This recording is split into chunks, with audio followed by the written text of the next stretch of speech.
Hi, we're live, and welcome everyone to our 10th Bar Talks chat panel. True crime. We're talking about some very heinous, unpleasant, but truthful events that happened that we've covered for 50 years. And with me is Ed Walsh, Heather Cassell, and Gwen Smith.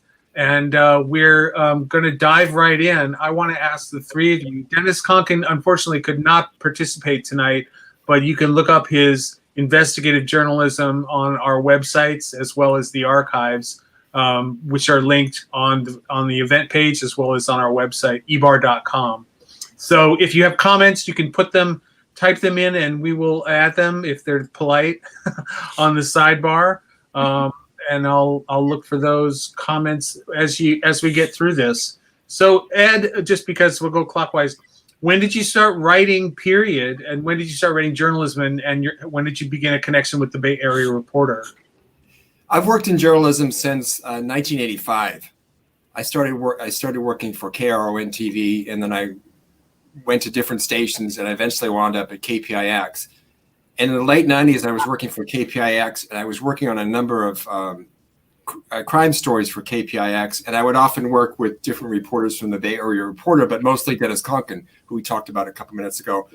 And I was working on this one particular homicide case, and I had a lot of good information on it that I couldn't do anything with because I couldn't really work it into a TV story. But I know Dennis had originally broken that story of that homicide, and so I passed along the information to him, and he said, "Look, you're retiring. I can't really do this right now." And so I wound up, he said, "Just write what you know and send it to paper, and I'm sure they'll publish it." And sure enough, there was a lot of good information in that story that I got from my sources that the bar trusted me enough, and they published it. And so from that case, this was again 1998. From then on, I just wrote regularly about that case, and then I wrote about other cases after that. But it was basically because of I had good information from a case, and I was working with Dennis, and Dennis couldn't continue, and so I continued with that particular story, and I did a lot with that case, and that was one of the cases. One of my first introductions to crime reporting for a newspaper, anyway, was that case. And give us a little teaser as to which one it was. Yeah, this was the key. You had I know this is one of the slides you had, and this was a story that Dennis Conkin broke about this model. He was a fledgling model, and he was convicted, or he was arrested for killing a gay man, and he claimed that he used the gay panic defense. Right. We'll get to that when we get up to the 90s. He's known as one of the Pizzoli boys and an XY model. Yeah, exactly. Thank you. Glaringly, yes, a stylish murder, worthy of a CSI. So, Gwen, you had been an activist before you were a journalist and columnist, or tell us more? I guess a little of both. I mean, I started initially doing journalism actually all the way back in high school for the school paper. That's where I started. But as I got involved in trend circles, I actually became much more activism related and involved, and also started to write opinion on the side based out of that. But as far as the B.A.R. was concerned, that was after I came up to the Bay Area. I grew up in Southern California, and had started the Day of Remembrance, and at that point, just the Remembering a Dead project would led into it. And pitched an opinion piece to Cynthia, the editor, about the Rita Hester murder and the amount of attention that was being paid to the Matthew Shepard and the Billy Jack Gaither cases, which were both gay men, and the lack of coverage that was coming out on Rita Hester, which was just as bad of a crime. That eventually, that outing ended up becoming my column in the paper now for the last 22 years. Yeah. I lasted 10 years with a sports column before I kind of exhausted all possible. But there's still issues that relate specifically more these days, don't you think? Transition. Absolutely. And we'll get to some more of those. Thanks, Jen, for plugging in, watching. Thank you, Jen Delari. She's here with us. So, hey, Heather, you are a friend of yours? Oh yeah. Okay. Get our friends to watch. That's the important thing. So Heather, you've written arts, travel. You've gone to the Dinah, but you also. How long have you been doing the world news, which is often crime focused? I started writing international news about LGBT issues in 2011 after Cynthia approached our editors, approached me after Rex Wagner was no longer writing the world news Mhm. article. But actually, I'd started writing world news crime when I was on staff at the Bay Area Reporter in 2007. And it all started with getting a tip off that a young Iranian guy was being hung. There was activism around that, and I was put on it to cover it. But as a staff writer, I had to write a lot of crime. When I started, I went from being a nonprofit administrative assistant into following my heart and dream to be a journalist in 2006. And Cynthia hired me on. Mhm. And I started off, my first crime story has stuck with me all these years. That was with Daxi Run Done. I'm not pronouncing her last name correctly. I did practice. I'm so sorry. But Daxi's story really stuck with me. There's a couple that stuck with me. There's Daxi's story there, which isn't included in the slides. There was the hit and run on New Year's Day at the end of 2007, beginning 2008. And then there was the Richmond lesbian gang rape, which is those two were not included. And then the one that is included that I covered was in, I think it was 2016, 2014, the lesbian who's was murdered in Austin, Texas, and her wife. And we'll get to that because I actually met the wife. Yeah. And I think those are the four that really, really touched me in local terms. And then in international, I've covered Sergeant Pemberton, who was basically murdered a transgender woman in the Philippines. We'll get into this, but there's been a lot of major cases around the world that I've covered, which we'll get into later. Okay. Yeah, what's amazing is, and we'll get to the slideshow, which is not complete because there are 50 years worth of crimes that I poured through over the past week and a half. I had a binge of like 3 hours where I was like screen capping like crazy. But it is fascinating to see, and it compares to, I think, some of us who, since high school, we have been writing for the high school paper to remember those paste up days when it literally was paste up, when there literally was a letter set, and that's how the paper started. And now, I mean, to be able to gather the news for, say, a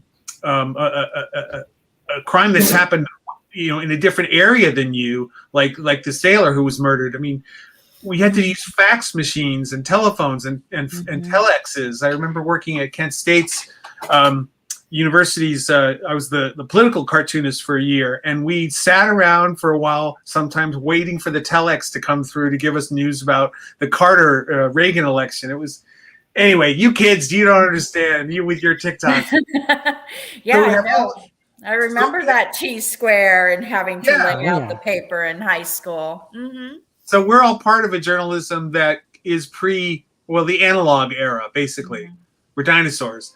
So, well, speak for yourself, Jim. Okay, no, I'm a velociraptor. Young at heart. A chicken. That's anyway. So I'm going to show the first series of slides, and I can always cut back, but I wanted to definitely get into. This is the earliest major front page violent crime that happened in the Bay Area Reporter, where the SIR building, the Society for, what was it?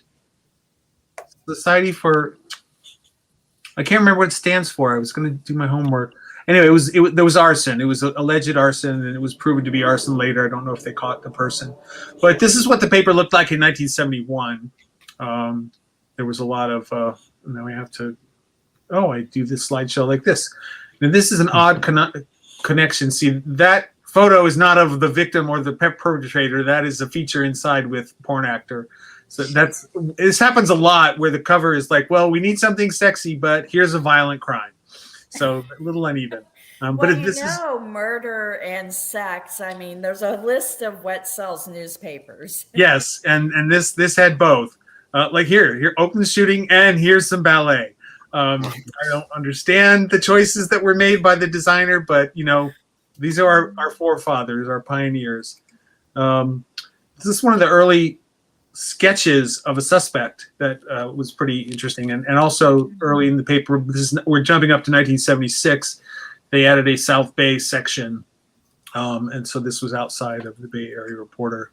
And of course, the week of Harvey Milk and Mayor George Moscone's assassination, it was surprising. Well, the paper was bi-weekly, so they had just put out the paper, and then they had a week and a half before they could write about Harvey Milk's and George Moscone's assassination by Dan White. And it was pretty tame. If you look at this is the first mention of the murder, or the double murder. It had already made the straight papers and the television and become a sensation, but it's surprising how discreet. They're already talking about who's going to replace him. No byline. I'm not sure. I'm sure it was the editor, Bob Ross, or who was in contention to replace Harvey Milk, if you know your gay gossip from the 70s. But I just find that very fascinating that it's like how not. And then here's Wayne Friday, our first, I think, political columnist with Harvey Milk and George Moscone. That's Wayne in the middle, making it about himself. Okay, but he did know them. He wrote the political column, so and here's Mr. Marcus in the same issue talking about Harvey, because of course he went to bars and helped with fundraisers as well, right above an ad for cornholes. So, again, there's this conundrum of like, here's some sex, here's some politics. This is a small. I blew this up. It's a little out of the way, but that was in the next issue, subsequent issue, to Harvey Milk. And then here's Wayne still calling Dan White an alleged killer, even though he had already admitted to it. There was a lot of mixed reactions to it in those days about Dan White. I'm sure some people can. I wish Danny Nicoletta was here. I should have asked him in. Now, here's another one. Here's the combination of sex and violence in that a sex worker was allegedly the killer of 3 people, and he happened to have some nude photos. So that's, again, more early B.A.R. coverage. Gruesome murder, double execution, bodies dumped on highways. I mean, that's pretty gross. I think that photo below is of the victim. And this is when Toronto was in Canada. They were having their violent police raids in bathhouses as well. So, the paper did not shy away from. Again, it's always untrustworthy to see a lack of a byline, but I think someone actually wrote these. And now we moved on to the White Night Riots. They did not get nighttime footage, but this is the aftermath with the burnt police cars from the famous violent City Hall Civic Center riots after the verdict that Dan White got. Was it second-degree manslaughter? Oh, I don't remember. That's a good fact. Unfortunately, we can't zoom on these to read them all out loud. This is fascinating. Jen Delari says, growing up in the 80s and 90s into San Antonio, where machismo was super prevalent. I never saw anything like this until I moved to Austin. Well, yeah, we had a lot of fascinating. And this is an ad that I thought was relevant. Thus, the beginning of the Twinkie defense comes into play, and we'll see this again multiple times in other stories. Now, this is violence by the police against sex workers, streetwalkers, and citizens. You'll see more of that. We're up to 1979, I think. One of many gay bashings that happened. A brave man who allowed himself to be photographed after being assaulted by the prolific Rink, who was a regular photographer with the Bay Area Reporter up until he and Bob had an argument that no one remembers, but we don't use his photos anymore. This was a headline about the victim who was attacked on a Muni bus, won a lawsuit because apparently the bus driver did little, if anything, to assist him. And then below the fold is another body, and the poke is identified. It was amazing how in those days they didn't need how they sometimes suspected the victim or the perpetrator, there was a gay angle, or they would be told that. And this is in those days, it was suspect to ask someone or their family, whoever claimed the body, was your son or daughter gay? And that's what led to these isolated things like, why are you saying that the guy is gay? And it's like, well, because nobody else reported that. And that has gone on for decades.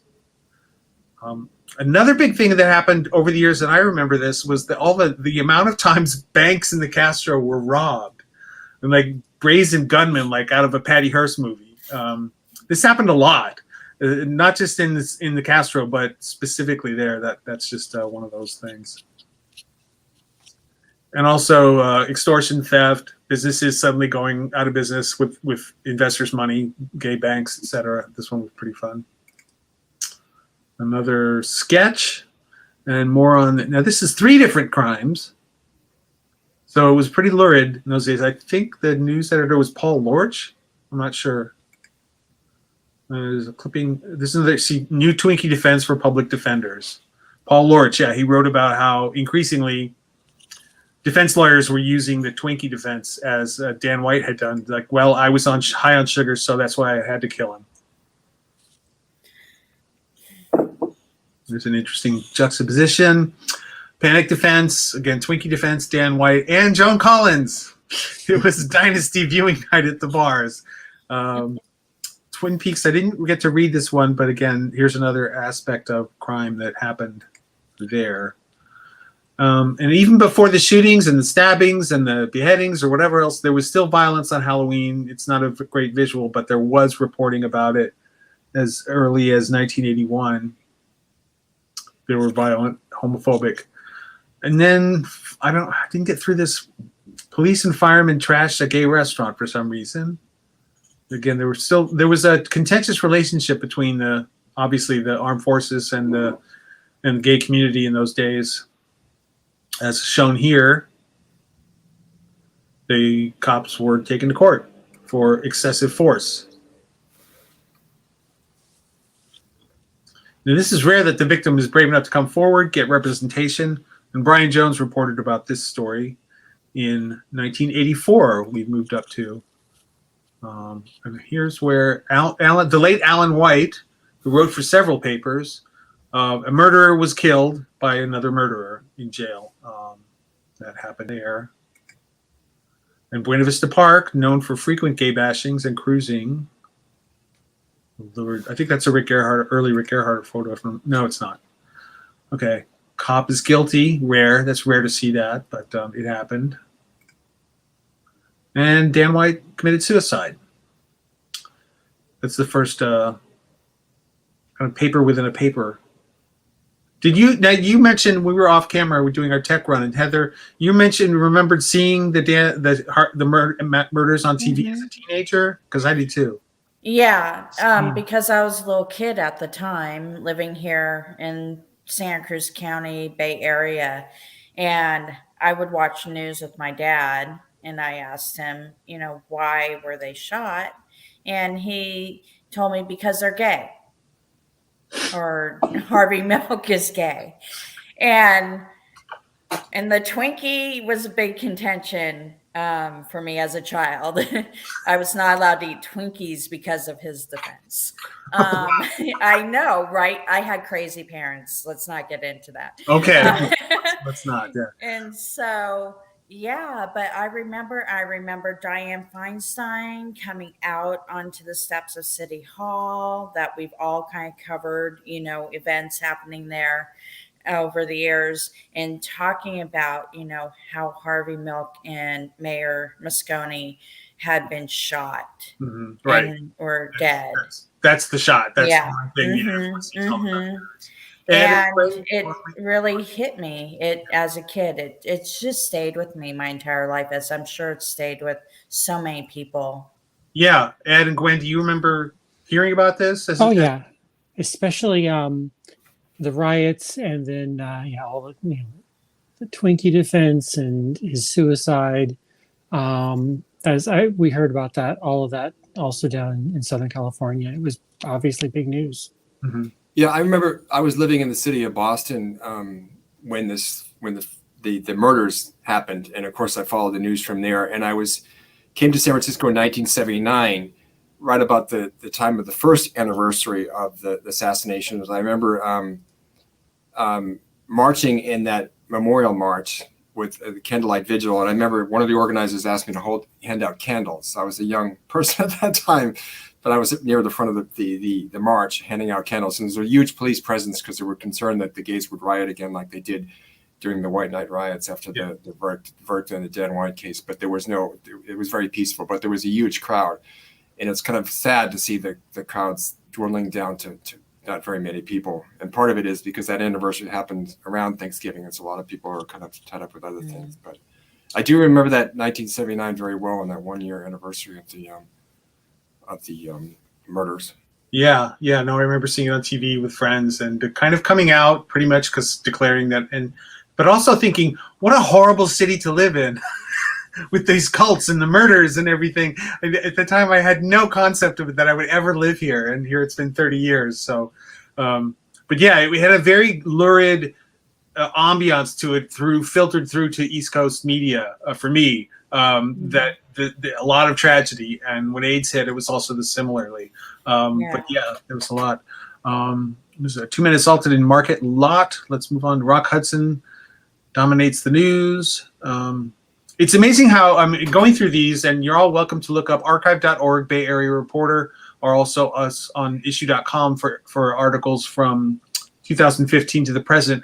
Is you can look at something and then you see something related to it that relates to something else. It's really quite a rabbit hole, even if you're not a journalist, to look at our history, at LGBTQ history being made week by week. Here's way down in Stanford, students are protesting homophobia while armed robbers hit a Russian River bar, and Star Wars was coming into a sequel. Here's the beefcake and violence next to each other again. Persistent mugger nabbed by cops. Terrorized the PWA, and here's some hot guy in a standalone that has nothing to do with that article.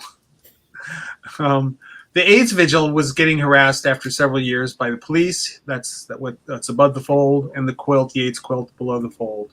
And that's what I was looking for. Yeah, this was, I forget what year, but this is like 5 years anniversary, I think.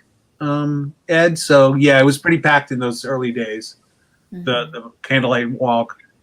Let's see what Jen does. Rock Hudson and the AIDS happened the first LGBT show that hit your radar as a kid. Really, Jen? How old were you? Gosh, wow. I was already like, my mom, whenever Rock Hudson was on TV, my mom would turn and say, he's gay. How did my mom know that? It's like I knew Paul Lynde and whatever. Anyway. Open secret in Hollywood. The worst kept secret. I mean, she knew. She had gaydar because she was in theater as a kid. I don't know.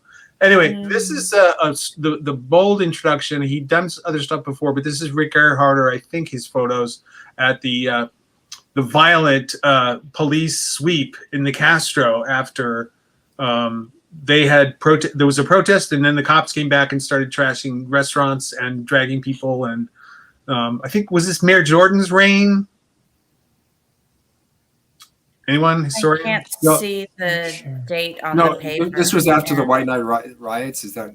No, this is the 90s. We're up to the 90s. Yeah, this is the Castro. Yeah, it must have been after Jordan's reign, or maybe even during it. Well, there was one, I thought it was the Castro Street where the Mayor Jordan tried to come in and calm things down, and he ended up being chased away and he lost his shoe. Mm-hmm. The shoe was like, and Gerard Koskovich, who should be here to correct us all, he probably knows the exact date. Yeah. Anyway, an anti-hate march that went bad. This is another brilliant Rick Earhardt photo. He started with the paper, I think, when I did around 1990, a little earlier. I was in 92, but he really made a stark visual change as the paper started evolving visually, being more immediate, getting better photos. Another attack near a gay bar, criminals, mugshots shown, act up protesters getting beat up again. I did not participate very much never did an active protester got arrested by the time I got here. This is fascinating. This is another vein of crime, is as AIDS charities started expanding and growing and being created, so did people who stole money from them. And also people on the parade committee, grand theft charges. So that's another angle that I started noticing around this time I was working at the paper. I didn't write these stories, but they were fascinating to see. And we're back to the Polk district where there's some more murders happened. Ed, oh, that's a Dennis Conkin story. Yeah. So Dennis had some stories to tell about. He if he were with us, I mean, I'm sorry he's too ill, but he could tell the lurid backstory of some of these stories and how some things he couldn't print because he couldn't factualize them, but they would talk about different things that I won't go into. But anyway, more mugshots, political recommendations, and another violent Halloween. 2 gay men shot for holding hands. That's really lurid. That's really scary. Jocelyn Elders fired over masturbation statements while a gay attorney charged with shocking offenses to a person with AIDS. That's a little less. Now, Gwen, I think you linked this one for me. Yeah. Can you talk about one? Yeah, this one I thought was interesting just to see. We'll obviously get into it later with some of the more modern coverage, but I thought that the coverage on this case was really quite interesting. This was an anti-trans murder. It happened in Concord. It's still not solved, oddly enough. But I unfortunately, we can't look at it any bigger, but thankfully I have a local copy. It was really interesting to me the way that this one ended up being worded, because it's, talking about the victim and then breaks into, the story takes a bizarre turn with the revelation that the victim was really a man. And it's just like, wow, that really compared to how we cover it today. It's just so out of left field and so different from what you see in the B.A.R. and a lot of papers today. Mm-hmm. So it just really caught my eye when I was going through some of the cases. So this would you call it pre-evolved or? Yeah. Pre-enlightenment, I guess. Pre-enlightenment. Pre-woke. Yeah. No, that's. Huh. But yeah, I thought that was just it really caught my eye just how different the coverage was from then to more modern times. And there's some stuff we can get into in that later. Yeah. Boy Scouts. Why did I pick this one? I don't know. I did, and I'm moving on. 15 counts of this is more medical, like administrative crimes, which there were plenty. And there was also Kent Bradley and Mike Salinas had a personal interest, but we also started reporting on gay prisoners and the criminal justice system and how forgotten people who are incarcerated are abused as well as people who are violently attacked on the street. It's not a great visual, but I think it's really important to see that. I don't remember seeing this in other papers when I was in New York. With Outweek, we didn't do a lot of this, and Frontier certainly didn't cover it. Maybe they did. The Advocate may have. Anyway, it's interesting to note. More Castro armed robberies. Castro's notoriously dangerous place. Seattle Mike. What a face. So another Dennis crime story about a guy who's facing a 5-year prison sentence for a variety of charges, including robbery and possession of marijuana. Oh, that's bad. That's unjust. Sorry, gotta give him some slack. Not the perpetrator who attacked this person, this lesbian woman. Again, after the bars closed, the Castro is a horrible, scary place to be. I don't care who disagrees with me. Now, this is odd because there's some drag queens who went to Mexico and they were hassled and jailed, and then they recreated their ordeal with photographer Rick Earharter. And these are some of the talents are from recovering from their terror in Baja are Jordan Lamore, Timmy Spence, and Stefan Grigero, which is also known as Heklina. But before she had her Heklina name, named after the Icelandic volcano, of course. So that's just a bit of like creative nonfiction. I'm sorry, that just had to be added. And there's some more weird 213 fraud counts, a fake psychiatrist that's paired with an anti-gay violence statistics. Around this time we were getting, I think the paper was also getting guest columns from GLAAD when it was more activist oriented, as well as a crime report. So there were statistics were put out as they accumulated. Another Buena Vista crime. They cut down so many trees you can't cruise there anymore, so that solves that problem. This is lurid too. This is for any. I tried to invite all my fiction writer friends because there's more material in this newspaper for murder mystery stories than you can count. And this is another one of those. Again, another Dennis Conkin story. And this is the prize. Of course, Mike Salinas, our editor at the time, 1997, decided to lead the story with the Andrew Cunanan chase after he murdered Gianni Versace. This was an international manhunt. Does anyone remember? Did any of you write about it at the time, or? I didn't write, but I remember it being in the news. Yeah, I remember. Yeah, same. I remember working for a certain website, a .com at the time. Was it 97? Yeah, and we jokingly thought we were going to make a map. Where's Andrew? To chat, because he was being reported all over the country. Nobody knew where he was. Anyway, years later, you can watch this miniseries with Darren Criss at your leisure. Another Dennis story about anti-gay violence and how it is being reported or alerted to the courts or not.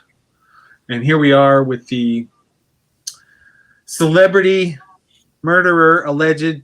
Dennis Conkin led this story about Joshua Puckett, former Fazoli hot server and XY model. This one really took off. It's obviously because of looksism, because when you have a cute murderer, it gets more ink, right? Mm-hmm. Let's see. And more Hi, Mark. clicks. Little comment from Mark Martin. Nice presentation, fascinating journey. Yeah, sorry, Mark. Dennis was not up to it. Yeah, Dennis mentored Mark, who replaced me in the calendar listings. And then when Mark left, I got a job too to replace him. So thank you, Mark. I am continually owe you a debt of gratitude for getting me back to the B.A.R. full time. So Ed, do you want to talk about the Joshua Puckett case? Yeah, this is Dennis. Broke this story. You saw that story a second ago, and then I followed up on it because Dennis at that time was retiring, more or less from the paper, and he couldn't continue. And I was working at that time for KPIX TV, and I had some good information from my sources in this case, and I was passing along to Dennis because I couldn't really do anything with it.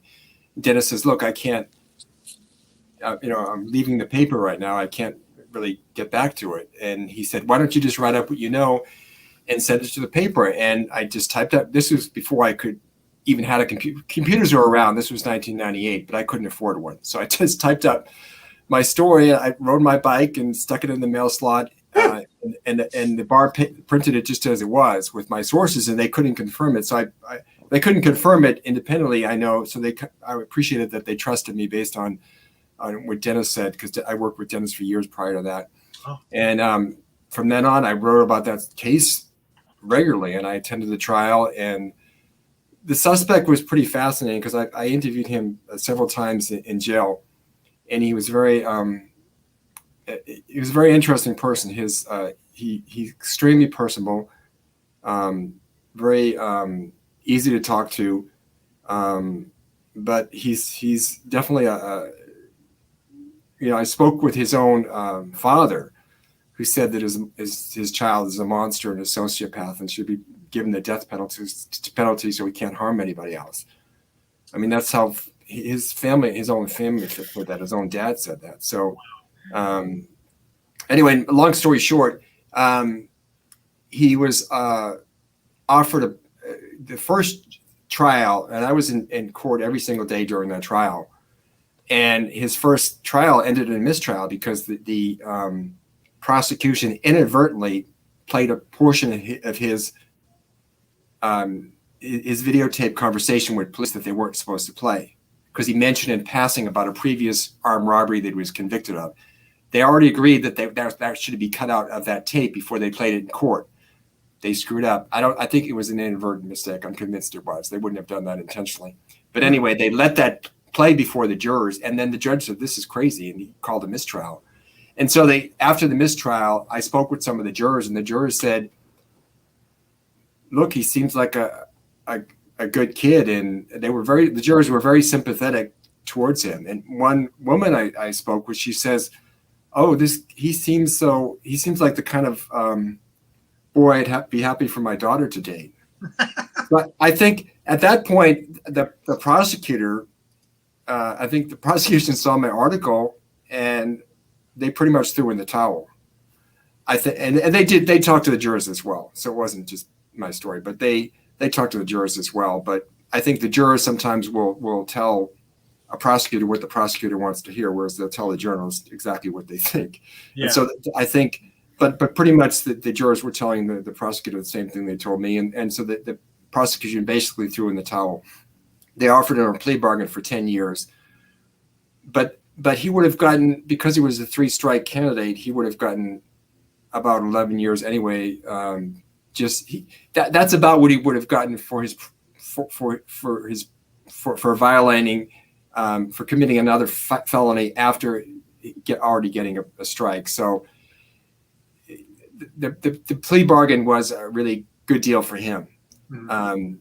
The plea bargain was, for 10 years. So that was a really, it was a good deal, and it was smart for him to take it because of his previous record. But pretty much, I know I spoke with the prosecutor, pretty much said that, look, basically he didn't get anything for this murder. He said this time was what he would have gotten for his, because of his record and because of he had a long criminal record. So the prosecution wasn't really thrilled about this, but they felt like they had to do it. And I mean, I can still remember him when he was sentenced in court, and before he went to prison for 10 years, and he kind of looked over at me, and I looked at him, and it was just kind of strange. Anyway, he's subsequently been paroled, and as far as I know, he stayed out of trouble. Okay. Oh, wow. Can we remind us what the murder was? The Russian River murder? What happened? One sentence. Yeah. Okay. What it was is he was convicted of he was accused of killing a man in Orinda, a gay man in Orinda. I believe the man was 27 years old, and he claimed self-defense. He beat him to death according to the prosecution, with a cider bottle. And he disposed of his body in San Luis Obispo County, where he's from. But he did claim self-defense. It was a gay panic defense. He said this guy was trying to sexually assault him. He was on drugs. He needed to do what he did to keep this guy away from him. Right. And part of the dynamic in this case is that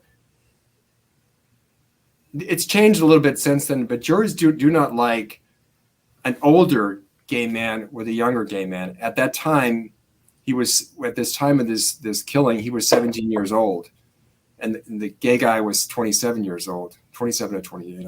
I forget now, but jurors don't really like that. And he appeared like he was this little innocent boy next door, whereas the guy that he killed was this Russian guy whose name nobody could pronounce. Right.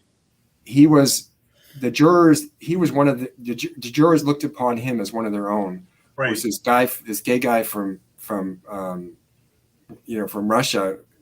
He was sort of like not one of their own. I think that was the jurors didn't really identify with the defendant. They identified with the suspect more, and they, and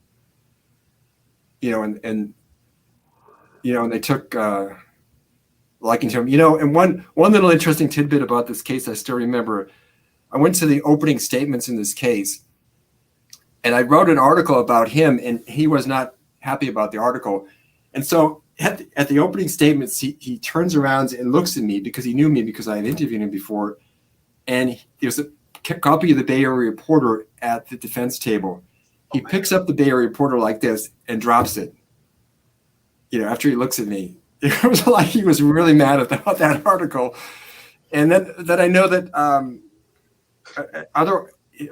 the other hand, he was happy with that art. I know he was happy because he called me from jail saying he was happy about the article about the jurors saying sympathetic things towards him. So, that was a really fascinating case, and he's a really fascinating person. Yeah, let's hope he doesn't come to visit you. Right. But part of this that fascinates me, and it's funny you should say that, because I think if I wound up dead, there's an awful lot of people. There's a long list of suspects, and long list of suspects. Believe me. Get yourself a taser. I know. No, it's fascinating to know that the paper has had an effect on crimes like this, where the reporting may have an effect on the outcome, or gathering evidence, or even solving the case. Yeah, the judge, exactly. His defense attorney said in court, he called me out in court and said, Ed Walsh has insinuated himself in this case. And at another point, his defense attorney screamed at me at the top of his lungs, like I've never been screamed at before. And I've been screamed at a lot by as a kid.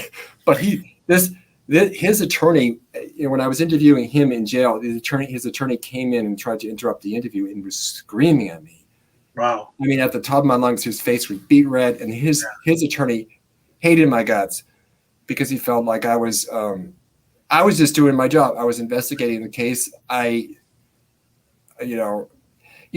a journalist, if anything, you have a bias towards uncovering information that you think is going to exonerate somebody. Right. But that just didn't happen in this case. So I don't think the attorney was very happy with me. Well, I'm surprised it hasn't made it to a TV movie yet, but maybe it already has. I don't know. No, not yet. But I know. Thank you for sharing that, Ed. That was. I wanted to go into this one because it was very compelling, not just because the guy was cute, but because there were so many aspects that iconically showed homophobia, racism, ageism, and as well as the bias that jurists can have. So segueing on to later, we're up to 1998. We had a policeman, actually, Office of Public Affairs, who had a short column that talked about small crimes. And that's what this was. It was basically just like small activities that some of them may have led to capture or conviction or whatever, but mostly it was, these are a lot of small things that keep happening. Well, this murder is not small. And you can see below it, we're in the Matthew Shepard era, where vigils even, were going on, and the paper covered it, even though it didn't, obviously, every gay paper covered it, even around the world. Matthew Shepard's murder was, and again, Gwen, you can comment on the overshadowing of one murder to another as a form of sexism. Well, and I think that, I don't want to say that this was one of the points they've made. I wouldn't want to say that the Matthew Shepard case wasn't important, or the Billy Jack Gaither case wasn't important. Sure. Just that other cases were happening at the same time that weren't getting the attention, like the Rita Hester murder, who was a trans woman who was murdered in Massachusetts in 1998. Mm-hmm. I don't know if it's a sexism or if it's, trans specific or what, or race related, but you do see a disparity in that sometimes. Yeah. I know that some of the other local outlets, for example, this was something that had come up with one of the local television stations, with not covering some trans murders because there may have been a prostitution aspect. And they had a blanket policy on never doing any stories that involved local prostitution. So, wow. It's all sorts of reasons why some of these things just will not get covered out there that the Bay Area Reporter does a much better job with. Yeah, and we've been quoted for others. And here's where it takes on national news and local vigils for national news, like Billy Gaither. And is this your column? That's where I started, right there. Oh, wish I could zoom in. So it is 1998. You can look that up. It's November, I think. Yeah, because it happened in October. And who was the illustrator? The illustrator on this one was Adrian Roberts. Did that piece. Adriana. Yeah, that was at the time was doing all the different images like that. Since then, I've worked with a different person, Cassie Smith, that's done everything for my column for years now. Yeah, I miss doing cartoons as filler and editorial, but I forgot that Adriana did that as well. Yeah. And here's our Wayne Friday, one of his latter columns, discussing hate crime murders and the politicization of them. And as I dealt with the AIDS ride, which would soon depart in 2 years, Cynthia was dealing with a transgender strip suit lawsuit that she won. And overseas, this wasn't your article, Heather, but Serbian homophobia. So this shows the national impact, local and national impact of the paper. Arm harbors hit. This is the Mike Salinas effect. He's one of the few people who would use the word again 3 times to really overemphasize the point. Whoever, Sorry, the phone's ringing. Sorry. Not my phone. I'm sorry. Hang on. Yeah, sure. I'll be right back. So in the Mike Salinas era, obviously as news editor, he took a very personal focus. He took a literary focus. But let's bump ahead to Ed. We're moving on to another huge crime, the dog mauling case with Marjorie Knoller as the dog owner. Sharon Smith is the widower wife of, oh God, can you go, just do it, try to wrap it up in 2 sentences. What happened? What happened is this lesbian, Diane Whipple, was mauled to death by the dog that belonged to this couple, Marjorie Knoller and Robert Noel.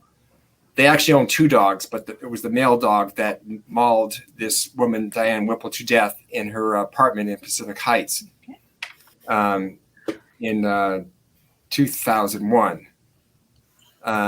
And it's interesting because 2001, this was in January 2001, I believe. And it's funny, not funny, but it's pretty sad that this case, it would be hard to, for people that weren't around at the time, it'd be hard to overstate how much media attention was focused on this case. It was unbelievable. Yeah. Robert Noel told me at one time, he said, the only thing that took this case off the front page is the terrorist attacks of 9/11. And he was right. He was right. That was not an exaggeration. And later, the media attention came back in 2002 when the couple was put on trial. They were put on trial in Los Angeles. Because of they asked for a change of venue because of all the publicity up here, but still there was a lot of publicity. It was an international story, right? And I was involved in that case from the very beginning, and I interviewed several times the defendants in this case, Marjorie Knoller and Robert Noel, and for a while there were only 2 reporters that the couple would talk to, me and Amber Lee at Channel 2. Because they just kind of got used to us and they felt that we were being honest with them. And I was pretty neutral about them. I just put in what they said and printed their point of view. And it's a little bit interesting. Fast forward to just 3 years ago, Marjorie Knoller came up for parole. Oh, to update the story, Robert Noel passed away on his 77th birthday in 2018. Marjorie Knoller, 3 years ago, she's still in prison. She was in prison since 2008, and she was up for parole 3 years ago. And at a parole hearing, I mean, this was a media circus like you never believe. That trial in Los Angeles was packed with reporters from all around the country, even international people from other countries.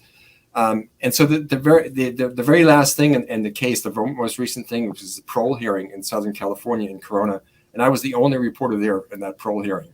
So it's like poor little me started from the Bay Area reporter from the very beginning, and then at the very end, I mean, for this media circus and all these reporters from everywhere. It was these New York reporters, I remember in particular, were extremely pushy, and they're trying to hone in this case that I had been working on. It was like, make some room here.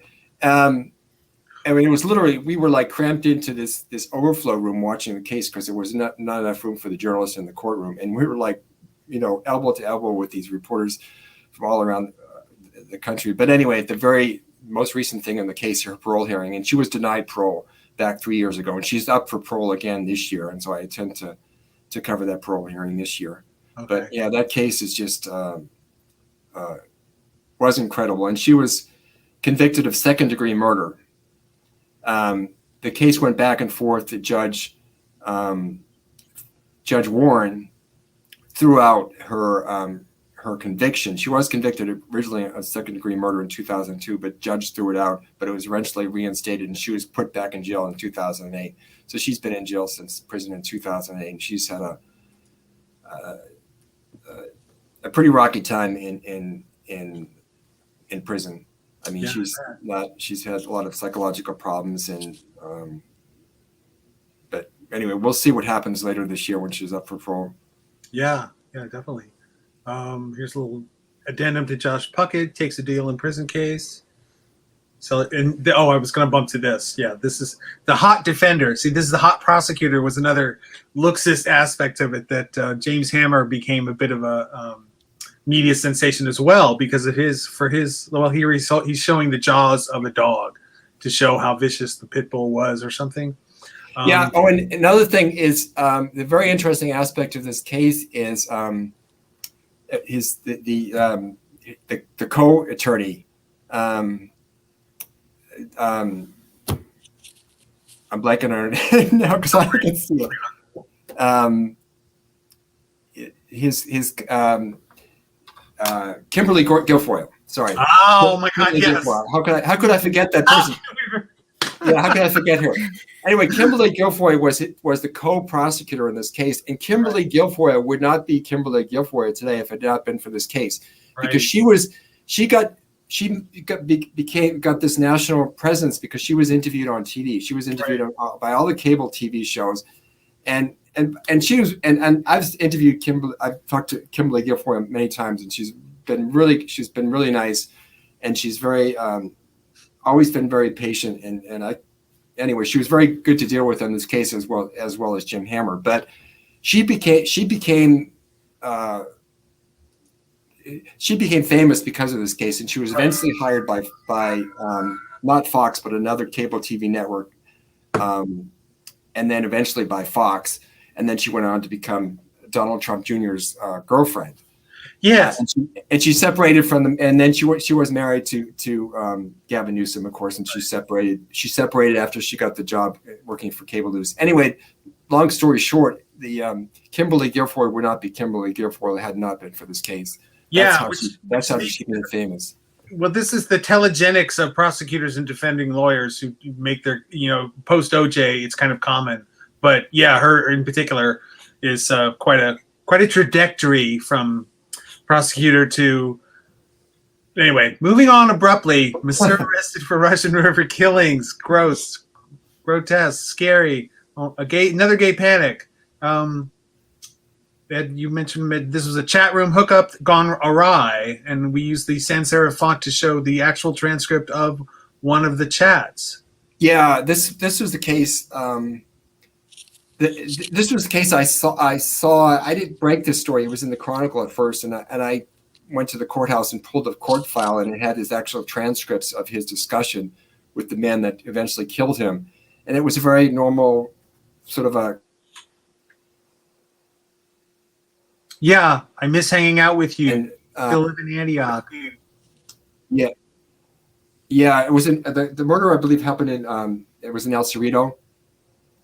The guy Brian Mesquez came over to his victim's house, and he wound up stabbing him to death.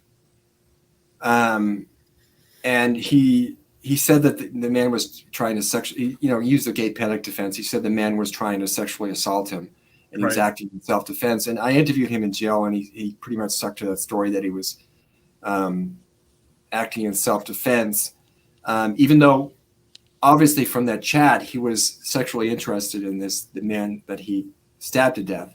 But he was a person that was obviously conflicted about his own sexual identity, and I kind of pressed him on that. I said, look, this is pretty common where people are conflicted about their own sexuality, and by killing a gay person, someone that's more comfortable with their sexuality, it's almost like they're killing a part of themselves that they don't feel comfortable with. And they can't. I mean, that's sort of the psychology behind it. And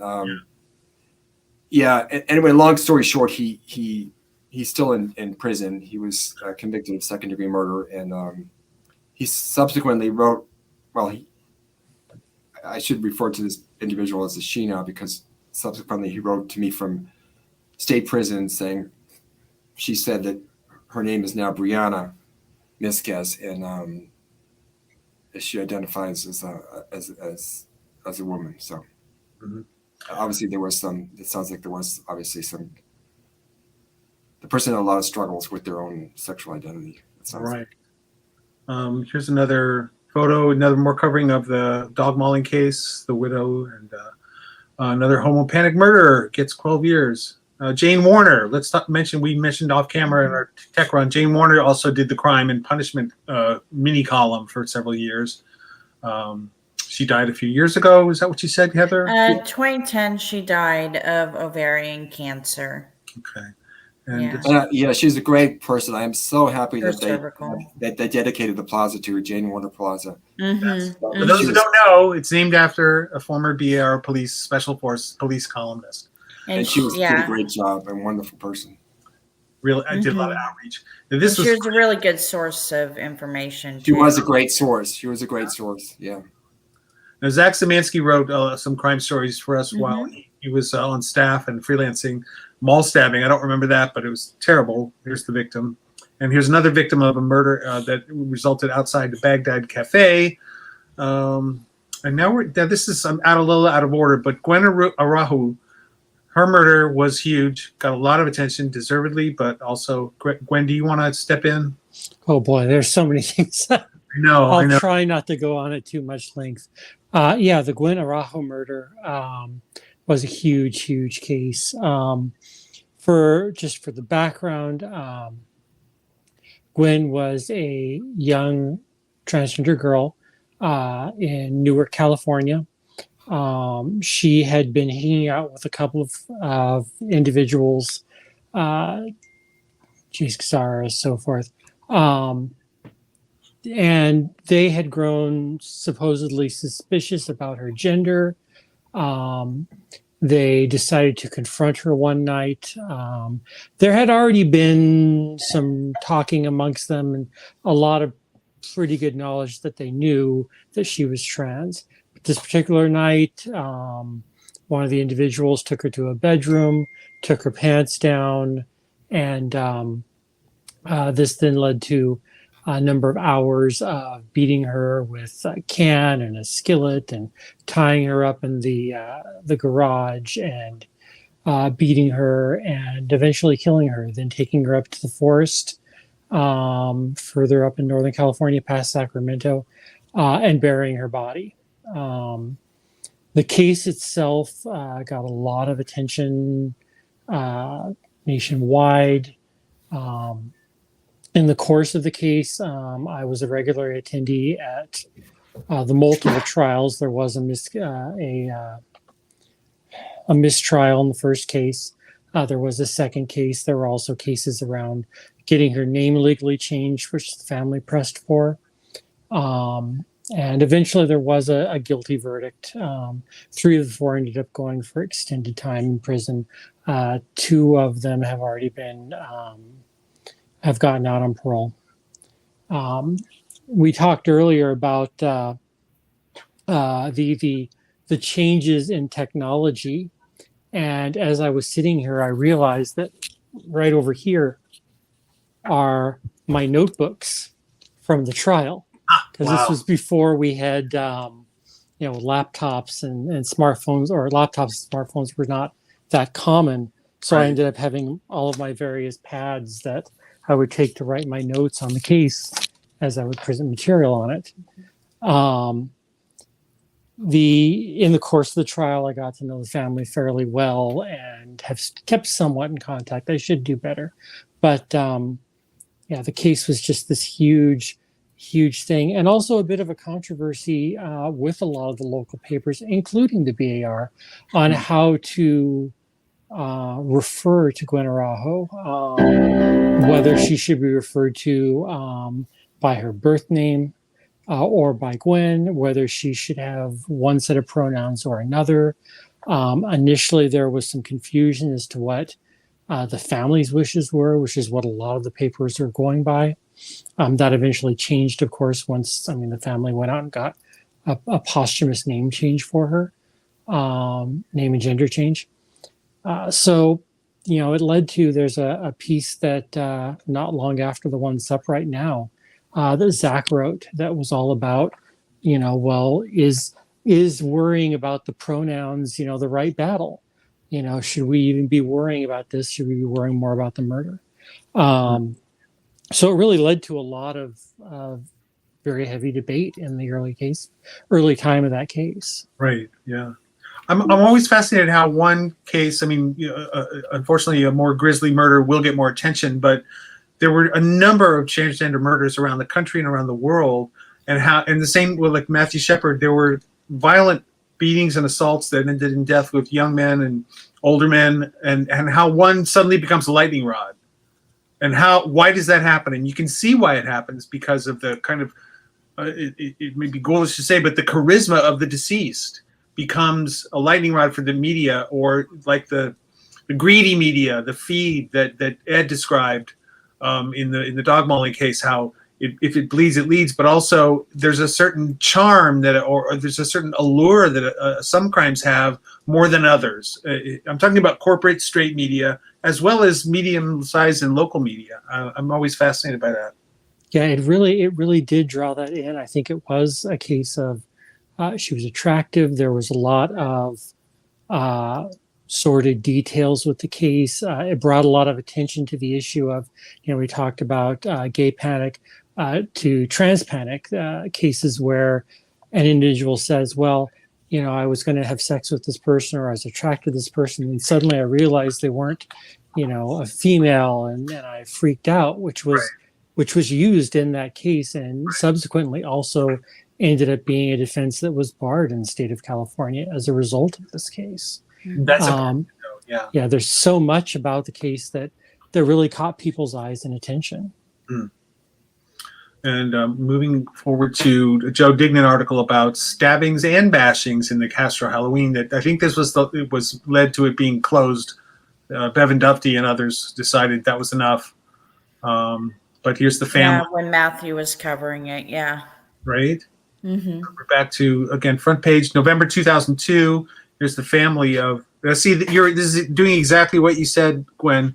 Eddie, quote, Gwen, Arahu's mother. So that's misnaming even in the paper, when I think Cynthia was the news editor. Mm-hmm. So that's, or maybe it was, it's interesting to see who gets it right and who doesn't. Anyway, Jen says this also, that when Arahu's murder also changed the conversation. This is so. This is something that is also kind of gruesome too. You'll see more of it. Matthew wrote about it. When you get violently gay bashed, you have to document the evidence, and you've seen it in like crime shows, etc., procedures. But it really is important, because otherwise you may get discounted. And here's one of your columns, Gwen, talking about hate crimes. And one of Cassie's illustrations. So I love it. This hand drawn. I love the etching. It really has a good quality to it. And you debate this is where the last argument against hate crimes falls flat. You're talking about even justifying calling things hate crimes. Is that what the theme of it was? Okay. Because that's still, I remember trying to get that registered when I lived in New York. And then here we are updating the Arahu case with a guilty plea that Joe Dignan was reporting on. There's the guys, the criminals, the murderers. And is this the second trial or? Yeah. Okay. I was confused when I was doing my clippings. And back to gay on gay murder. This is Cynthia wrote this, obviously, in 2003. And Ed, here's a lesbian killed in car chase. This sounds horrible. Yeah, this is the case that Corin Fanning, I don't recall. Okay. Yeah, I'm sorry, I don't really know enough. I can't recall enough details of that particular case. I do remember talking to people talking about this woman that was killed, and I forget. I really don't know enough to fill in the details. That's okay. I'm sure they were gruesome. We don't. Here's another jail conversation. You went to jail a lot, Ed. Yeah, I went to jail a lot, and I remember I was trying to get an interview with this guy for a long time, and finally, at the end of the trial, he agreed to talk with me. And I said, "Do you mind if I take your photo?" And he said, "Sure, go ahead and let me take his photo." And he said, and the judge allowed me to take pictures during the trial. And he said, "Oh yeah, I remember you. You were the guy you were the picture guy. You were taking pictures during the trial." Okay. And it was pretty. I still this case has stuck with me for many years, because I still remember his sister the victim's sister testifying during the trial, saying her brother telling her that of all the ways that he thought of dying, the worst way he could possibly think of dying is being stabbed to death, and he was stabbed to death. And it was really heartbreaking. I mean, I can still remember the victim's sister testifying in the case, and I remember these suspects' family showing up in case as well, showing up during the trial as well, Mm-hmm. and they were just they were shell shocked as well. So it was a very, very sad case. Disturbing. Girlfriend charged in teen's death. Les Natali. This is a lot. This is a conjunction of a lot of things, and I disagree with this layout because it's really confusing. You know, O'Connor retiring. Les Natali is dealing with their alleged racism at Badlands. A woman kills her girlfriend, and here's Elton John. But you know, that's why I'm just a lowly assistant editor. I have more control of the art section now, but it's like, yeah. Anyway, more defense and media change tactics in Gwen retrial, second trial around, and now I'm screen capping the website because there was a gap between the newsprint archived, and Zach talks about the killer's sentence, and here's the sister and the mother on the left and the sister on the right. Okay. Just want to get it right. Can't zoom in. Ed covering some international news. Yeah, and we actually were both in Israel and Tel Aviv just 2 months before this, and this was before I took over covering international news. Oh, okay. Yeah, it's still very much talked about, and in fact, they had never caught the killer or the shooters in this. To this day, we just talked about it recently. Some members of the Jewish LGBTQI community and I, not too long ago. Yeah, we're going to show more of your international coverage. Yeah, coming up. Matt Baum, who's I think in Seattle. Hi, Matt. Police seeks public help. Pink Saturday, fatal shooting. This is where the holidays gone wrong. I haven't been there for the holidays in years. We're up to 2010. Spate of hate crimes targeting gays still happening. A trend that doesn't. And Seth Hemmelgarn, our astute former assistant news editor, who's in I think Oklahoma, St. Louis now. He reported on a trans woman who was killed in Oakland. And this is kind of touchy because you have the body in the photo on the front page, and you know that's harsh. But that's, you know, I've taken photos of crime scenes or fatal things, and I haven't published them. I remember when I was in high school, I was taking pictures of the basketball games because I had a crush on several of the guys on the local team.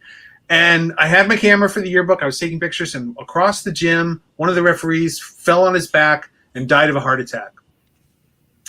And the local newspaper guy, he took a picture of the crowd, but he didn't go in. I stayed back. There was a moment where I knew the cold part of me that grew later was, you're a journalist, document this. I couldn't do it. So I'm always like fascinated and repulsed when you see these kind of Ouija, you know, this isn't stylish, it's just perfunctory, but this is where the B.A.R. reporter goes sometimes, along with trying to help solve crimes.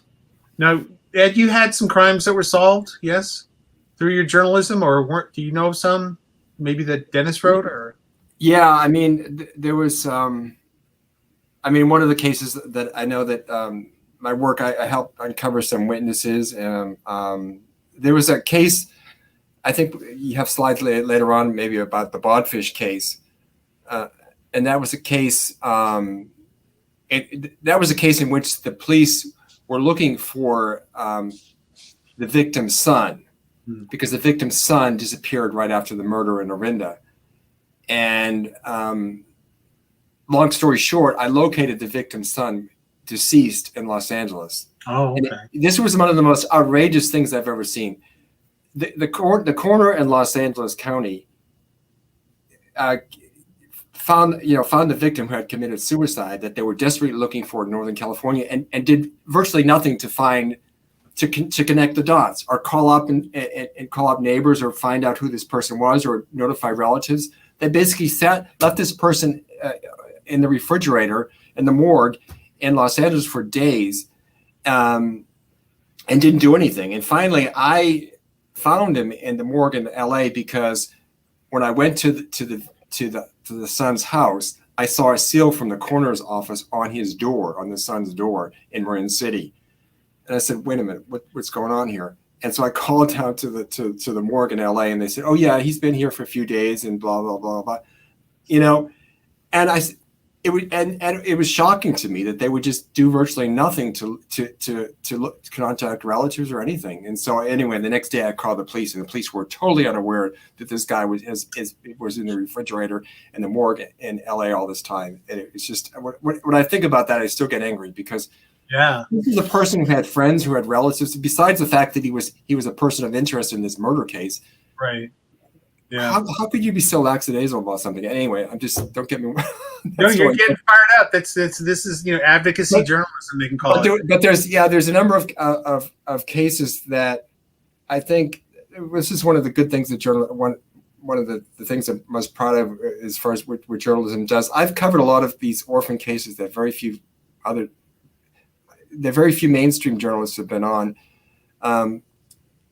And I think that the victims' family and the people that knew the victims appreciate it, because it's like this person meant something, and the media attention, I think, does help, because it helps witnesses to come forward if they've seen something. Also, the police and prosecutors, even though they always give more attention to cases if they have a high profile, if they're in the news. Sure, they don't want to look bad. Right. On a high profile case.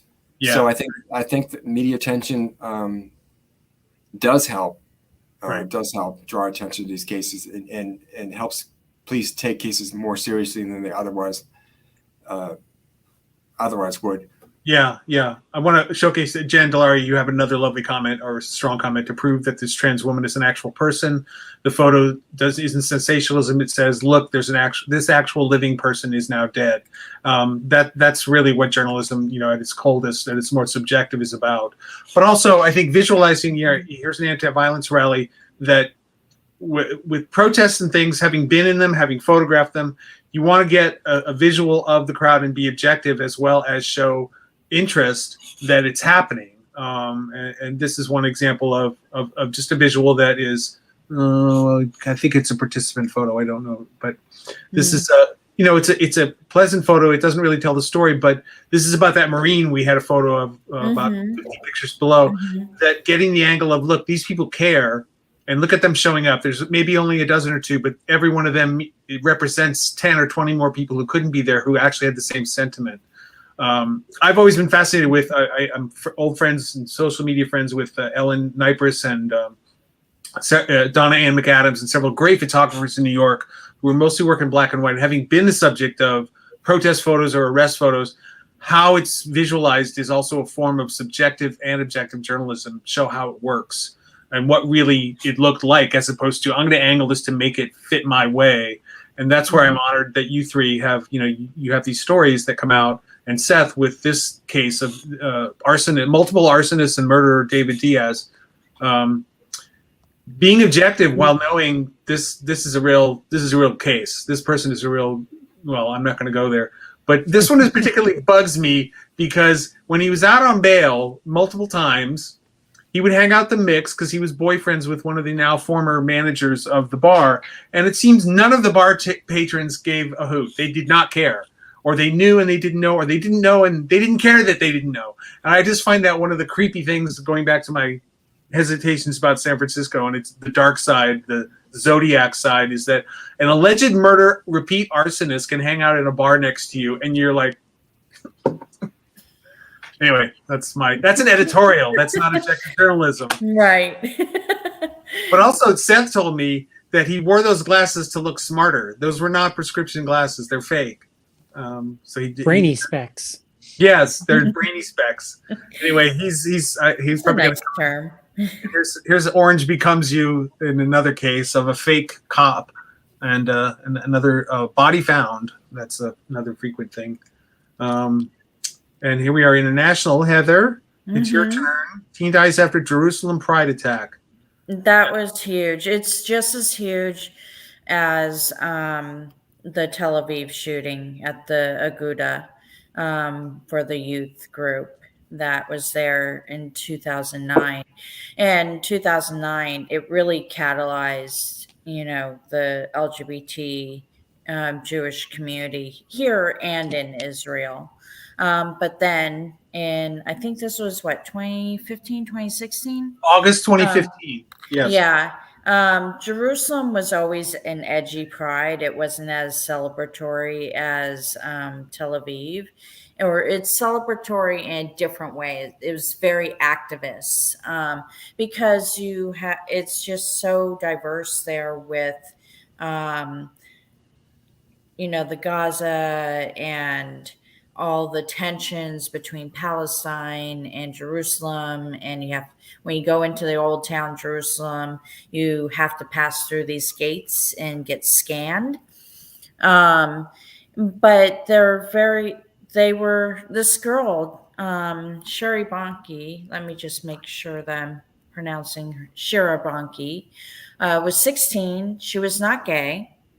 She was just supporting her friends and the community when this guy Yishai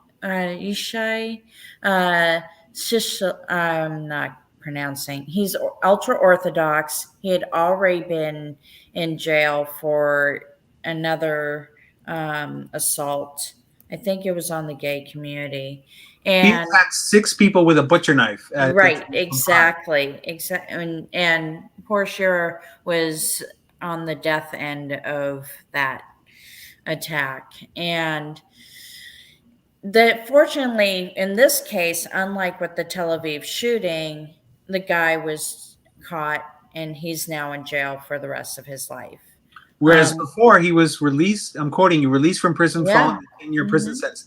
This is another repeat attack. I'm fascinated by how you got the information. I mean, in 2015, you could email. How did you know who to contact to collect and put together the story? I've been covering the Jewish LGBT community since 2006. Yeah, 2006. And I'd worked in the LGBT Jewish community before I came to the newspaper. I worked at the Jewish Community Endowment Fund for the San Francisco, and it's a long name because they cover several counties, for the Jewish Community Federation.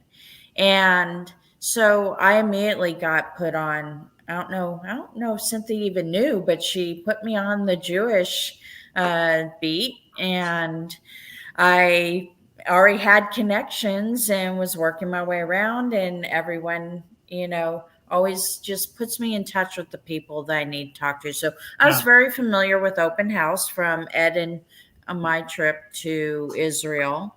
Oh, okay. Yeah. And this was one of those big cases. I mean, it did make international news. Yeah. This is another case where sometimes I think we get quoted, we get sourced by other newspapers that don't do all that homework. They kind of rely on us to do it for them. San Bernardino. This is Troy Masters, who is my old comrade from the Out Weekdays in New York, who is now the publisher of the Los Angeles Blade. He did a guest article for us about a Southern California man. Here's another one of your stories. Now you had a little connection to that too as well, Heather? Yeah, so ABC 7 News, where Ed works, they aired a story, and it was a short story, and I caught it, and I was like, oh my God, they're lesbians. And so I immediately text Cynthia, and what really caught me about this story, I had been in Austin not too long ago before this story happened, but that it was a lesbian couple. And even though it could happen to any of us, a gay couple, a transgender couple, or bisexual couple, her wife held her wife. No one knew they were married at the time because they'd gotten married at City Hall. They hadn't had their big celebration yet, but she held her wife in her arms after she randomly, it was so random, got shot.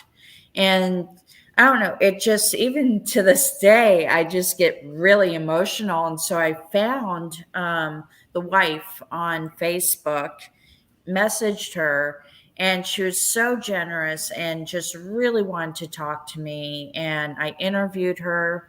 And then later, I actually met her. We met at a cafe, and because she wanted hard copies of the newspaper. So I went up to San Francisco, got some hard copies because I was at my girlfriend's house in the South Bay, and gave her hard copies of the paper with the story. And it was really hard. It was really just really emotional. I poured a lot. And there's several stories where I poured a lot into it, but this one was one of those particular that just really got to me. Yeah, no, I understand. For 2.5 years, I edited the obituaries that were mailed in, handwritten, and I often had to call the surviving partner and say, "What is your name? Can you provide details?" And it was very upsetting. But this would be the last documentation of this person. Obituaries were smaller, but this is pretty astounding. And here's Matthew Jaco covered a gay serial killer interview. He apparently went to San Quentin for this interview. Wow. This is the I don't go there. I want to interview a drag queen or a go-go boy, review a gay fiction novel set in a castle. I'm just so not up for this stuff. But I have dealt with serious issues in my journalism. It's just that this is a lot. And here we are updating the one of the Araujo killers, Jose Morel. Morel, he got parole granted, so he's out to kill and kill again, allegedly. And there's a little bit on hate crime reporting, which leads to all these statistics. And there's our charming Mr. David Diaz with a burning look in his eyes. This is a hate crime trial. Marquis Dion Joyce, who was repeatedly punched a gay San Francisco man in the Castro. And this is a San Jose trans woman described. I actually knew her. Oh, really? Nori Tahiro? She used to work at the community center in San Jose. Well, let's not delve too further into that. Now, this is where Seth gets the queer angle of the ghost ship fire, the anniversary of the fire in Oakland of a community warehouse that burned, and the owner is probably still in jail for multiple manslaughter charges. No, he's out. Derek LaMena is out now. But the owners of the building were never charged. But Derek LaMena, who's the master tenant, is free now. He was he's been free for, I want to say, several months now. Okay. And here's a recent murder in 2016 of Bubbles, a very charismatic person who was murdered by Hietrung. I never know how to pronounce that. Nguyen. I think so. Okay. Yeah. Well, Nguyen is usually of the fairy community. This is creepy. 30 years for rapes down in Pacifica. Again, mugshot courtesy of the city. I love this guy. That's in air quotes. I love this guy. No, I love it that the Bay Area Reporter does not have gay in the name or anything and if, I love it when the radical right doesn't know who we are. Oh, because I just call up and I'm like, hi. And and why do you think the gays hate you? And boom, they go off. But of course, once they know who we are, they don't return our calls. But you got a quote but she doesn't. I got a quote the first time, but when I went back for more, nada. They watched out. Oh well. He was already on to me, just like when I reported on some right-wing stuff when I was at the paper and not freelancing, and I would call up, and these guys I would spew. I'd want to shower after, and then they would figure out who I was, and they would put us up on their video chats or whatever. I saw one of the video chats, and I was like named specifically. Yeah. And yeah. That happens. That's one of the perils of the job. Yeah. There's a 2-year anniversary of the Orlando Pulse massacre that still maintains a close connection to the Bay Area Reporter and internationally. Some more gruesome murders, more and more. This is terrible stuff. I can't look at it. And now we're up to the website. And here, Heather, you're talking about IRA killed a Northern Ireland lesbian journalist. Yeah. So Speaking of risk. it was really funny because there's a stupid show that comes on. I'm a night owl that comes on at midnight on the weekends. And so I switched to CNN and this story pops up. And I was like, she looks like a lesbian. So I start Googling immediately.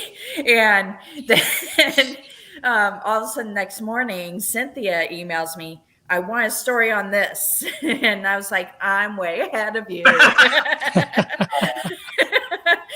And so, yeah, I was on it and it was really sad. I was really, she was an up and coming journalist. She was covering local news in Northern Ireland outside of Belfast in a neighborhood. And the new IRA, because I have some Irish friends, I start asking them about what's this new IRA? And they basically want to revive, let's reunite Ireland for unification and get the Brits out of Northern Ireland. Right. And she just happened to be, and the police were trying to protect her, and she was like behind kind of like this police car, and she just happened to be in the wrong place at the wrong time. The new IRA ended up apologizing. Wow.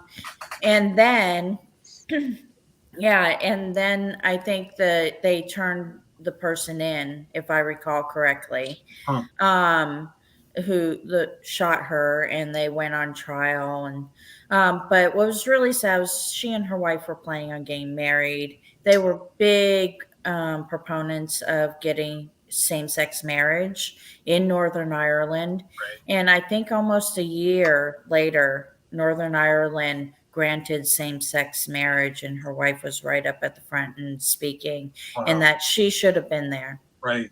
Yeah, definitely. Mm-hmm. Okay, so we have this is the Ed. You talked about Mr. Egg, the unusual and strange.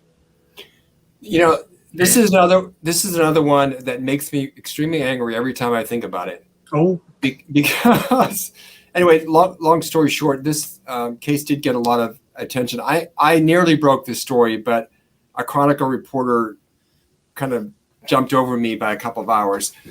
But I was on the story for a long time, for well over a week anyway, trying to get break details on it. But anyway, summarize the story. The victim in this case, Brian Egg, was murdered. His torso was found in the fish tank of his home in South of Market on Clara Street, not like a block from the end up.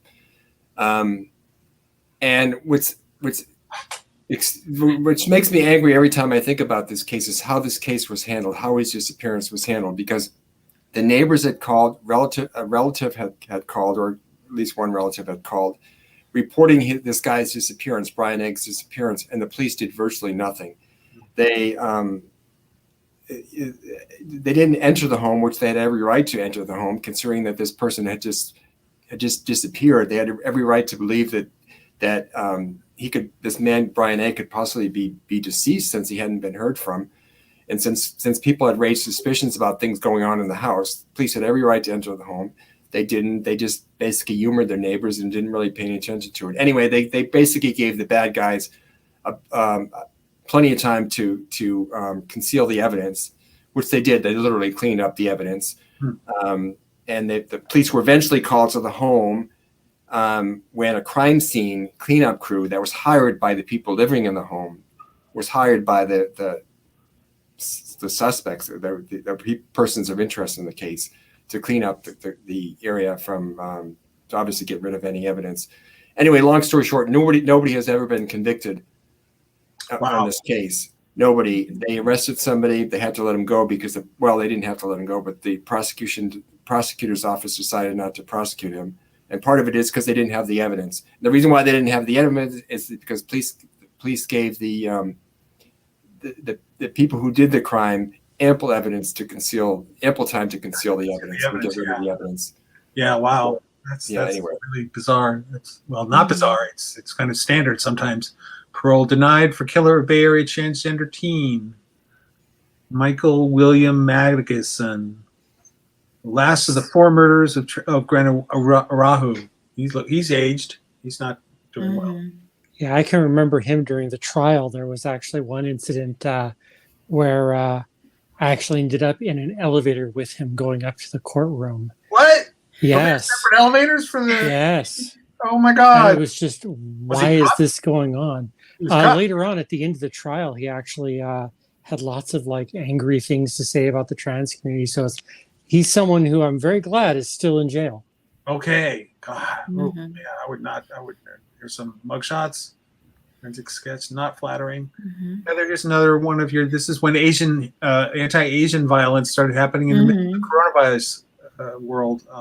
Again, stock photo, beautiful, but this is going on. It was going on. There was a huge burst of it all over the world. It's still going on. Yeah. And I just networked through, the API community, which I am through my girlfriend a part of. She's not here right now. But I was networked through a lot of organizations to get to people who were willing to speak with me around the world, because I was just like, if it's happening here in the Bay Area, it's happening everywhere. And so I went out and I got these stories, and and there were other places. The Bay Area has a really strong API, a South Asian community, but not Europe and not other places. And so a lot of Asian individuals told me that they were, supporting Asians back home, or, they were just trying to stay together. They're afraid to go out into, it's sad. I'm just like, and this is like off the record, how stupid people are, really. How stupid and heartless. That can be on the record. That's definitely on the record. Yeah. But I felt grateful for whoever took this photo, because I was scouring stock footage because I couldn't get actual photos. Yeah. And because I always prefer actual photos, but whoever took this photo, I was so grateful that they had it on Adobe stock. And Well, that's another aspect. I'll jumping back to what I said about representation. That when I did my sports column, I was like, look, this is going to be on the internet and it's going to be there, and I need a photo of you. We can't be closeted. One time I wanted to do a kind of Brokeback themed story, so I looked up athletes in Wyoming, and I found all these Yahoo groups where there were like 5 members and said, could one of you come out? And it was hard. It was hard to convince them to do it, but some of them did. And I got something that was unique that the other papers hadn't have is here is a 50-year-old lesbian who's doing marathon, who's training in Wyoming, who's going to gay games. And I was so proud of myself for digging in the way of getting that, because it wasn't as easy. This is pre-Facebook, pre-Twitter, where you had to find these sources and dig and root around and make something happen. Whereas now it's I wouldn't say it's easier, because we discussed this. This is a very disturbing photo of the 3 accused or sentenced murderers of a trans woman. Yeah, and this is just amazing, because if you've read any of the news out of El Salvador, and when we sent a transgender woman back to El Salvador, she was an activist there. She ended up getting murdered.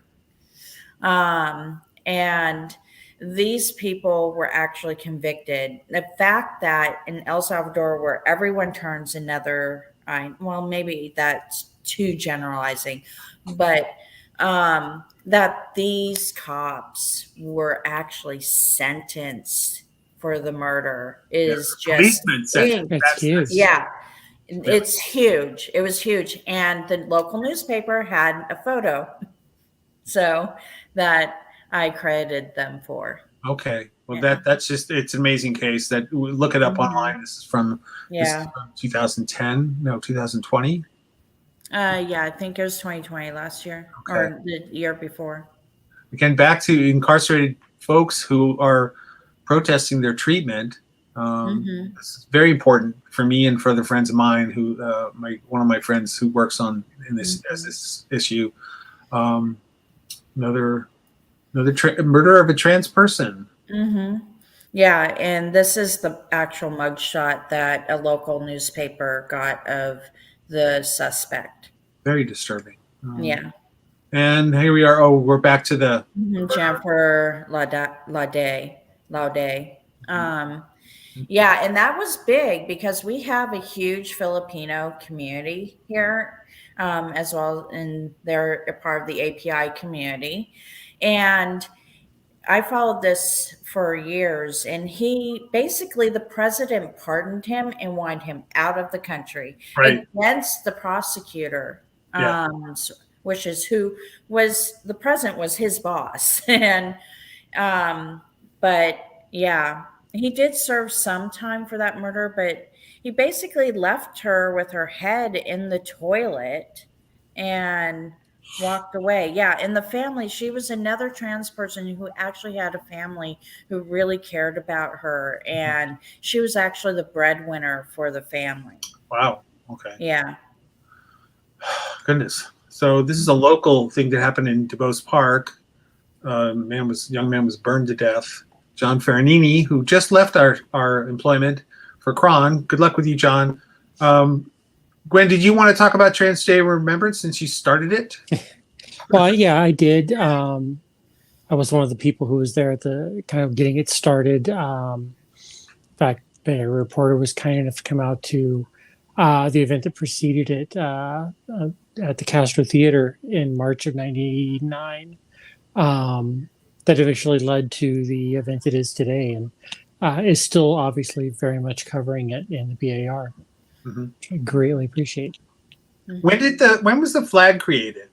The trans flag? Trans flag was created, I want to say 96, 97, somewhere in there. Really? My memory is a little hazy on it. Okay. Monica Helms created it back then. Okay. I was at the first Dyke March in New York City, so that's how far I go back. But it's interesting to see how cultures within our community grow and get support. I actually have one of the first trans pride flag on the West Coast. Oh wow! Is actually in my care. Okay. So oh wow.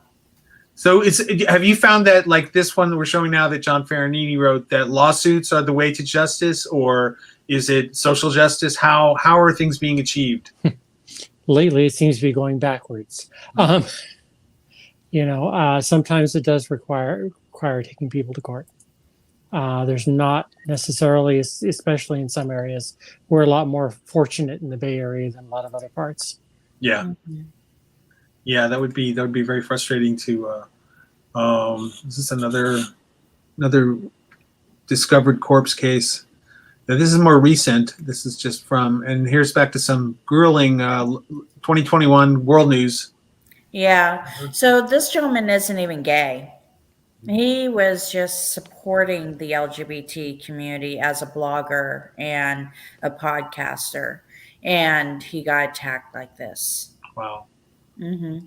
There's risks in the Middle East and even in Africa, obviously. Mm-hmm. This is a gay refugee from Uganda who was an activist at Block 13 that got firebombed. And I believe, because I covered more and there was a whole meeting about it that I covered, this was maybe about third, fourth, fifth, maybe firebombing of their compound in a year. Wow. Mm-hmm. Continues. Yeah. And this judge or this lawyer was defending 21 LGBTQ activists who were actually in a workshop training on how to defend their paralegals and activists in this workshop, learning how to defend or work with vulnerable communities, including the LGBT community, when police raided and arrested these activists. And the judge wouldn't let them go. They finally, I believe, were released in August of that year. Yeah. Just having a meeting. Just having a meeting, just having a training. But that's common. That happens in the Ukraine. Yeah. It happens in a lot of places where you're just gathering to have a meeting to learn how to defend yourself, and you get raided, right, and arrested and beaten up by the police. Right. Yeah. And this is actually a picture that was sent to me by an Afghan who was just Afghan, who was hiding from the Taliban. And this was a knife attack from a Taliban that he escaped. And then finally, some Mexican legends. And yeah, it's been a problem for many decades in Juarez, Mexico, where women have gone disappearing and shown up being chopped up. And this couple actually was regularly going across the border into El Paso because they had family in El Paso, but they lived on the other side of the border in Mexico. They are mothers, if I recall correctly, of 3 young children. So now those children are orphaned. And they were just very much in love and just living their lives. And one night, the family immediately reported them missing and were worried. And their bodies were found discarded separately along the highway. And they'd been chopped up and put into garbage bags. The suspects were captured. Evidence led them to this house in this remote town. And the woman, I believe, if I recall correctly, she actually blurted out the whole truth of that the man and she murdered these 2 women, this couple. How people could be that way and do that kind of horrible things. I know, and they're young. They're so young. Wow. Yeah. And Well, that's a lot. I feel like we just yeah. marathon. I really appreciate you guys' work through the years. Thank you. I think our viewers do as well. And a lot of back reading. If you want to catch up on these stories, you can find them on B.A.R.com with lots of links. Thank you, all 3 of you, and Dennis in absentia. Thank you for your work, and Seth and John and others who wrote stories for us years back. I'm proud to be part of the paper for this kind of writing because we remind people what exists out there, the dangers as well as the truth. What it's like to be queer, LGBT. I don't identify as queer. I identify as a pansy. But I'm not going to make that work. Thank you again for your participation. Thanks, everyone, for watching. If you can tell your friends, this will be archived on the B.A.R.'s Facebook page as well as on our YouTube channel. And I wish you all a good night. You too. Good night, everyone. Thank you. Take care. Okay, ending the broadcast.